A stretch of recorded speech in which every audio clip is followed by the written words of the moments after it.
So you can choose to look at the confinement period in two ways.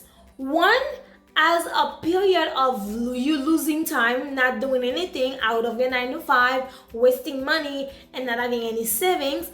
Or you can see it as an opportunity where you can be building new skills, improve things in your business, and do other fun things that you were not able to do when the confinement period was not here. So the perspective, the way you look at this situation will be really helpful into helping you unstuck your mind and open to new opportunities.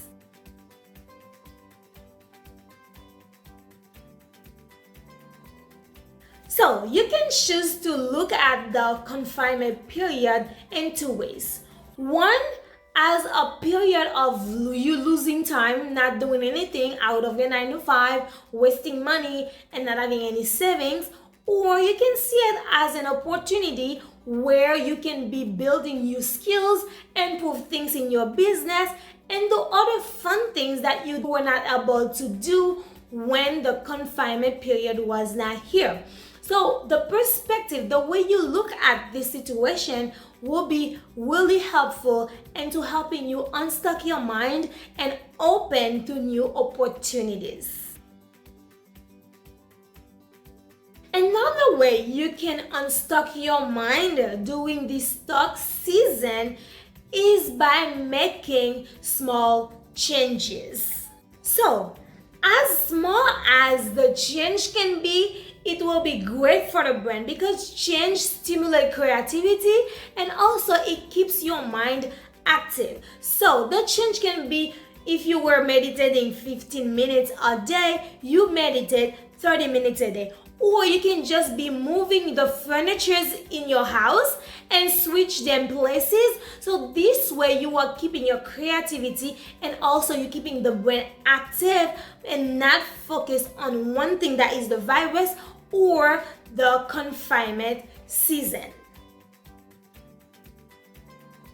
A third thing you can be doing during this stuck season to unstuck your mind is to practice being hopeful. One good thing about this confinement season is that it's making us looking forward.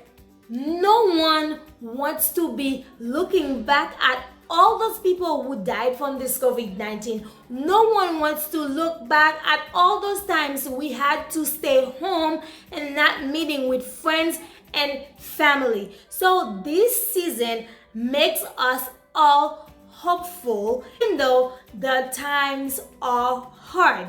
But at the same time, we are all hopeful for a better future. We are all hopeful that this virus will pass so that we can go out and meet our friends and family and go back to normal, even though we are not sure yet if anything will be back to where it was before this whole pandemic.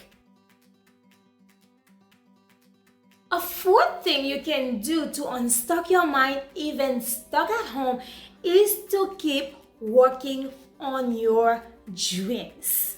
This is not vacation time. This is an opportunity for you to keep working on your dreams because they are not dead, they are not sick.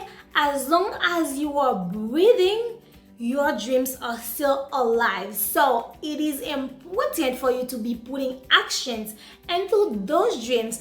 Put a plan in place, set goals so that you can be able to work towards your dreams so that when this passes, you are not behind, but you will keep moving forward with your dreams. And speaking of goals, if you want to know more about goals, make sure you check out this video right here where I talk a lot about how to set achievable goals. And last but not least, to unstuck your mind during this season, you really need to find adequate help. The help may be coming from a friend, a family, a colleague, or an entrepreneur just like you or someone you know who has been through what you are going through, so that you can find the adequate steps for you to move forward. Because at the end of the day, if you are working toward your dreams and you feel stuck somewhere, you don't get the help you need, it's like you're working in vain. So make sure you find the help, because sometimes you waste more time into figuring it out by yourself than finding the help that you need. So guys, yes, you are stuck at home, but your mind doesn't have to be stuck. So with that said, make sure you apply those steps that I just shared with you, or if you have more, make sure you share with us down below in the comments, and make sure you give a big thumbs up if you like all those tips that I just shared with you. And don't forget to subscribe, because right now I have 2 videos here for you on this channel every single week. And as always, thank you for watching my videos. I'll see you in the next one. Bye bye.